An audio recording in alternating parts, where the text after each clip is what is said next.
Good morning to you, Secretary of State. This sounds good, but I mean, we've heard this before. This is re-announcing this package. Well, no, today is an important day because today is the day that the 8.5% increase in the state pension comes in. Now, bear in mind that inflation is at 3.4%, so it's a very significant increase. It comes on top of a 10.1% increase that we provided this time last year. And the reason why we're focusing all this support on pensioners is we are absolutely determined to support pensioners. We recognise that they're often on fixed incomes, that inflation has historically been high, although it's now coming down quite rapidly. And therefore we're committed, for example, to the triple lock, which, as you know, is putting up pensions year on year by the greater of 2.5% or earnings or the level of inflation.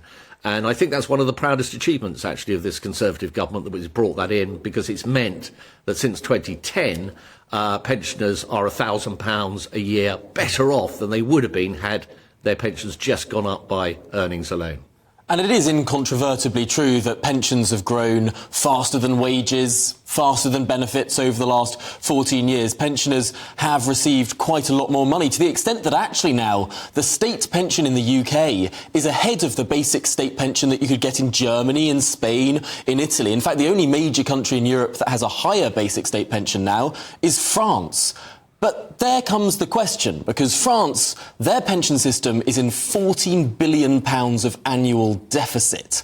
The whole of Europe is struggling with growth right now, the UK not alone in that. Frankly, is it sustainable to keep these rises going on faster than the rate of growth in the economy? How can it be afforded?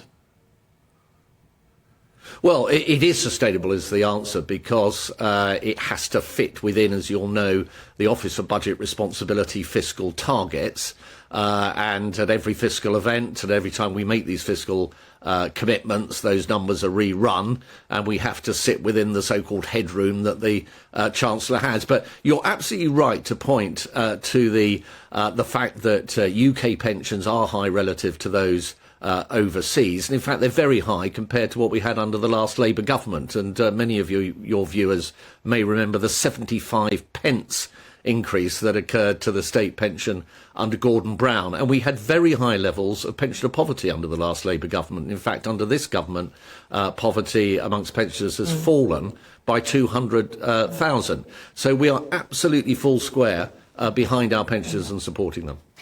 What about being full square behind pensioners to the expense, perhaps, of national security? Lots of debate over the weekend about whether or not the UK is prepared for war, whether or not the government is sleepwalking, failing to attend drills that were being put forward by former Secretary for Defence, Ben Wallace, and whether or not you think it was a mistake not to up defence spending in the budget in light of these concerns from very respected politicians within your own party.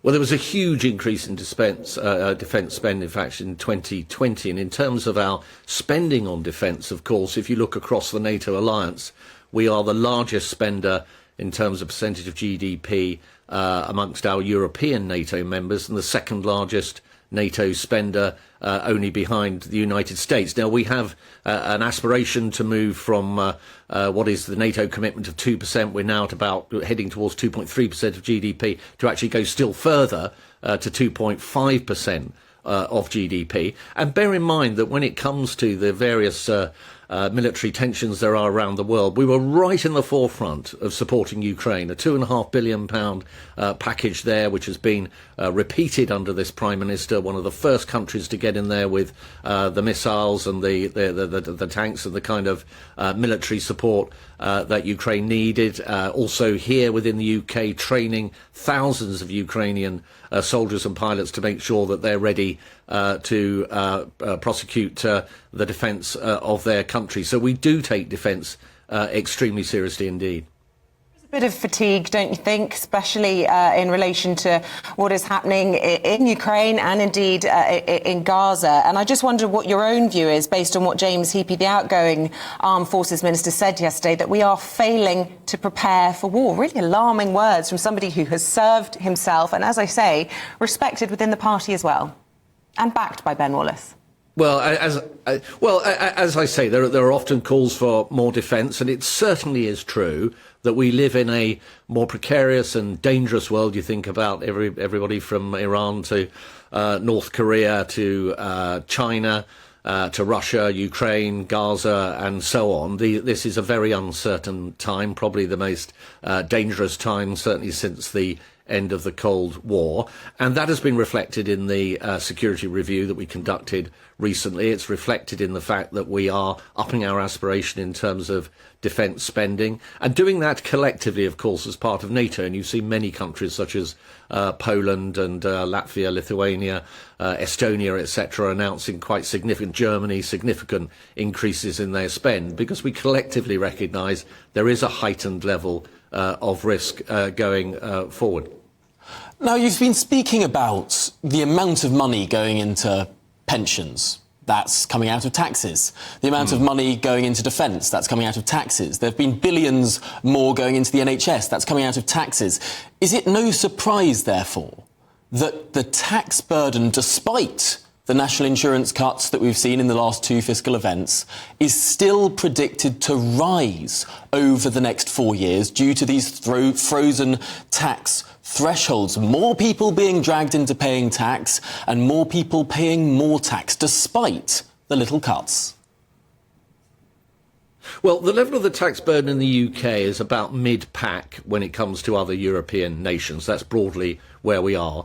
But you're right, it has been rising. But it would be surprising, in a way, if it hadn't been, because people very quickly forget the fact that we had a COVID pandemic, we had to support the economy. The economy shrank by over 10% overnight, the biggest shrinkage in the size of the economy since the Great Frost of 1709. We then had a massive amount of inflation imported as a result of the Ukraine-Russian war and the increase in energy prices. And we took the decision, I think it was the right one, the Prime Minister particularly took this decision to support people, particularly the most vulnerable, through that difficult period. So that meant cost of living payments to millions of low-income households. It meant the energy price cap that we brought in to support people. The Prime Minister says now winter. That he wants to turn the corner and start reducing that tax burden. Wouldn't it make sense to unfreeze those thresholds?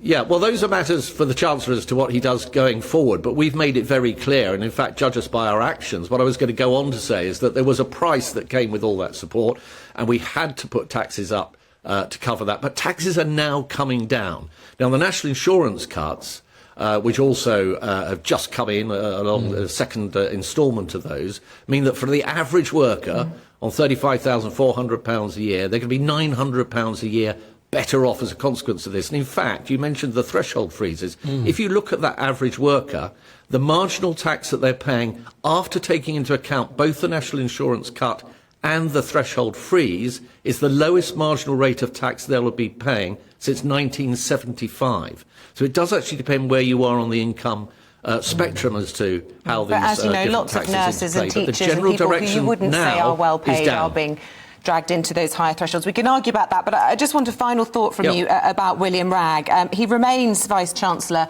of the powerful 1922 Backbench Committee. Of course, we all know about the honey trap scandal he's been involved in, particularly relating to backbench MPs. Do you think that he should lose that position? We hear Andrea Jenkins this morning, Dame Andrea Jenkins, I should add, the latest fellow Tory to say that his actions are unforgivable. Should he step down? Well, I think your question is about his role and position in the 1922 committee, and I think it's important for your viewers to understand something here, which is that that committee is a backbench committee, which in effect is there to hold the government and ministers like myself to account. So I think on that basis, it wouldn't be right for me to start trying to advise in public the 1922 position committee is, do you think that he has put his credibility... may or may not take. OK, but I mean, you can see that his credibility is undermined by this. Would you step down in that position?